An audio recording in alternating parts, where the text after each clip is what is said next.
Plot League Breakdown. And we are now at episode 7, which is the season 7 finale. So let's read through this episode, then start breaking this stuff down. Alright, episode 7. Sansa sentences Littlefinger to death, which Arya carries out. Sometime earlier in the season, Littlefinger attempted to pit Arya and Sansa against each other by using an old letter Sansa wrote under duress by the Lannisters to Robb Stark. Bran helps Sansa see through Littlefinger's ploy. Cersei wakes up in a bed soaked with blood, presumably from a miscarriage. At some point earlier in the season, there was a plot thread where Cersei finds out she is pregnant with Jaime's child. Sam and Bran figure out Jon's parentage, that he is the son of Lyanna Stark and Rhaegar Targaryen, and that his real name is Aegon, and he was legitimized at birth. He is not a bastard. Jon and Dany have sex on a boat headed north, and at the end of the episode, the wall falls. The Night's King attacks it with the zombie dragon Viserion, and he's able to knock it down. Okay, so let's go back to the beginning and start breaking down each section of this episode. Okay, at the beginning it says, Sansa sentences Littlefinger to death. Arya then carries it out. Sometime earlier in the season, Littlefinger attempted to pit Arya and Sansa against each other by using the old letter Sansa wrote under duress by the Lannisters to Robb Stark. And Bran helps Sansa see through Littlefinger's ploy.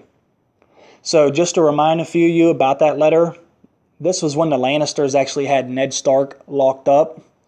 And this was when Robb Stark was beginning to rebel because he knew that his father was right and that Joffrey wasn't the next heir to the throne. So Cersei basically forced Sansa to write her brother Robb and tell him to stand down and swear fealty to Joffrey. Cersei said this would help save her father from being executed. So Sansa, of course, wrote the letter. She really didn't have much of a choice at this point. I know the Lannisters needed one of the Stark girls to basically take control of the North, but I think if Sansa refused to write this letter, Cersei or Joffrey probably would have had her killed. As evil as those two are, I could have seen them taking her out. So more than likely, Littlefinger will do what he does best, and that's sneak behind Sansa's back and probably start to whisper in Arya's ear, making her question Sansa's loyalty to the Stark family. Which is kind of ridiculous. Sansa did just help save Jon's life at the Battle of the Bastards, so she obviously loves her family. But there could be a chance that Littlefinger could even know that Sansa wasn't too worried about saving Rickon.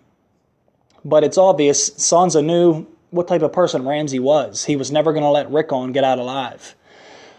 But you know how Littlefinger is. He can twist the perception any way he wants. That's what he's the best at. But you think when Arya was the cupbearer for Tywin Lannister, she saw Littlefinger talking to Tywin. So she knew that Littlefinger was secretly working for and supporting the Lannisters. So I'd be surprised if she would even consider anything Littlefinger would say. I would think as soon as Arya saw him again, she would have to question his true intentions. But that's how Littlefinger is so great. Whenever he is up against the ropes or backed into a corner, he can always talk his way out of it. He is literally a silver-tongued devil. And as much as I love the Starks and want to see him dead for what he has done to them, I will miss his character on the show. I think he had such an interesting dynamic to the show. But in the end, all men must die. And come season 8, the show won't have much use for its political characters anymore. I think the world is going to be at war with the White Walkers, and they do not seem to want to negotiate. So if you're not a character on the battlefield, I could easily see the show want to start killing off these characters. Littlefinger is probably a first, or at the very least a second-tier character, so I'm sure he makes a significant amount of money per episode, money that the show will need for CGI in Season 8. I expect the battles in Season 8 to be like nothing we've ever seen before in television history, so if you're a character just sitting on the sidelines, I won't be surprised to see them go. Because we know the battles in Season 8 are going to be literally epic. All the forces are going to be together. There's probably going to be thousands, hundreds of thousands, or millions of whites. All the White Walkers. The dragons are going to be fighting the White Walkers. That's going to cost a lot of money. So I think if you're a character that's on the sidelines or behind the scenes, they're probably not going to want to pay you that money to just kind of sit around. But that's just my opinion. I really don't know. But I must say, I would prefer to see Sansa be the one to execute Littlefinger. Her father always said the man that passes the sentence should swing the sword, and I'd love to see her honor her father's words. And plus, considering all the shit Littlefinger has done to Sansa, it would be very fitting and satisfying to see her be the one to take him out. But we know Arya is the killer between the two. And she's going to be chopping at the bit to kill someone that is doing her or her family wrong. So it'll be just as cool to see her do it. And we know Tyrion said Sansa is not a killer, but he said not yet. So I actually do think we are going to see her personally kill someone at some point in the show. At least I hope so. She's been dragged through the mud and treated like shit for a very long time. So I think she's due to take somebody out. But anyway, let's move on. Next it says, Cersei wakes up in a bed soaked with blood, presumably from a miscarriage.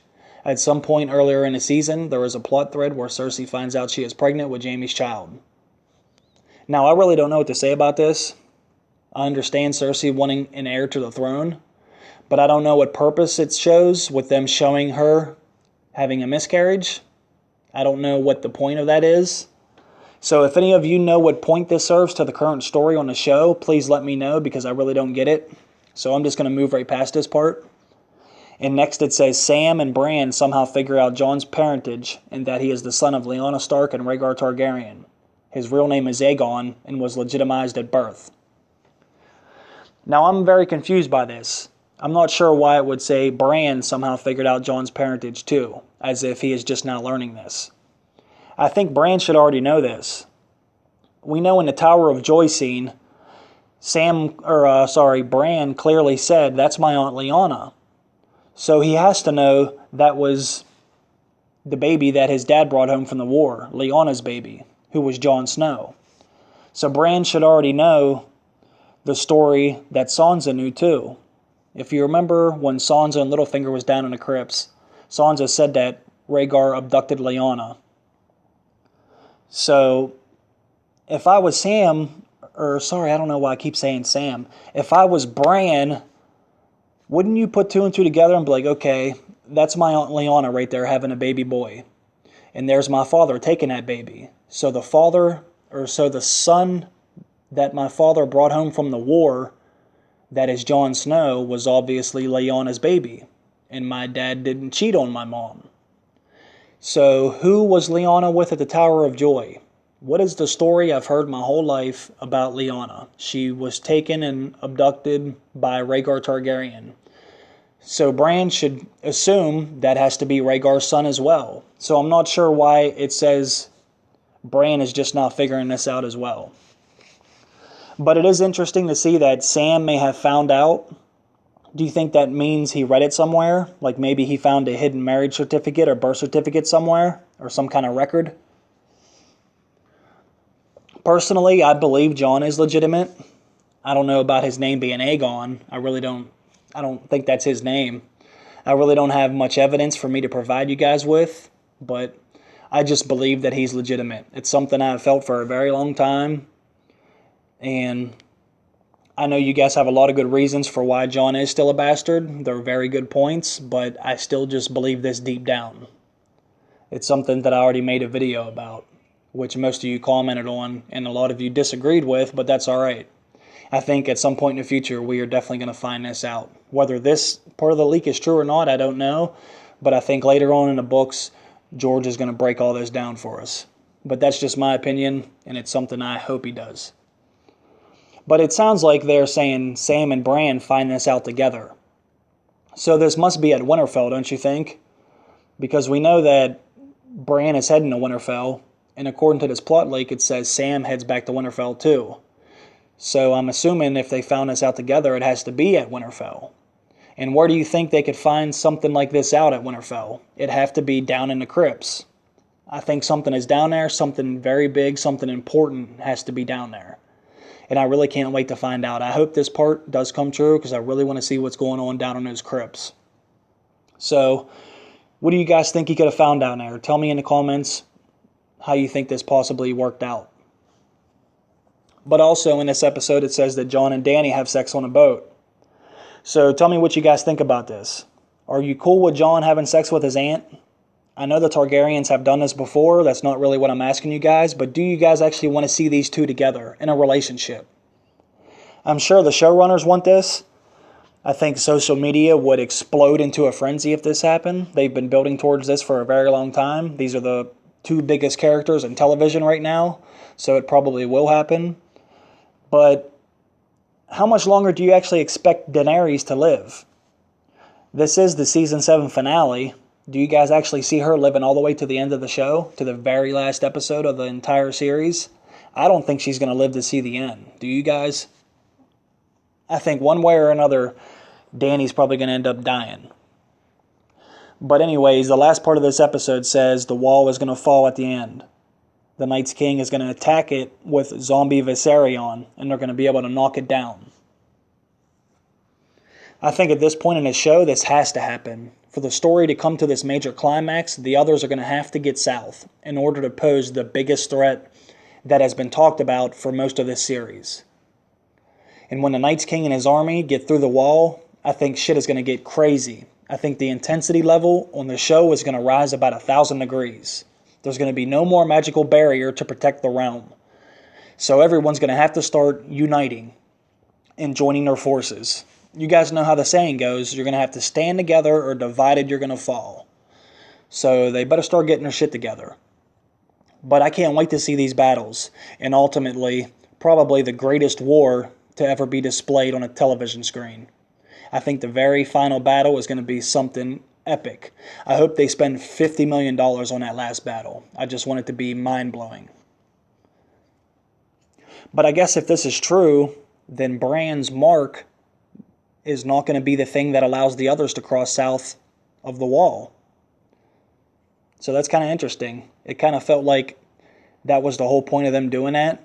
I didn't think they showed Bran get that mark just so they can get into the cave, unless it was just for them to do the Hodor scene.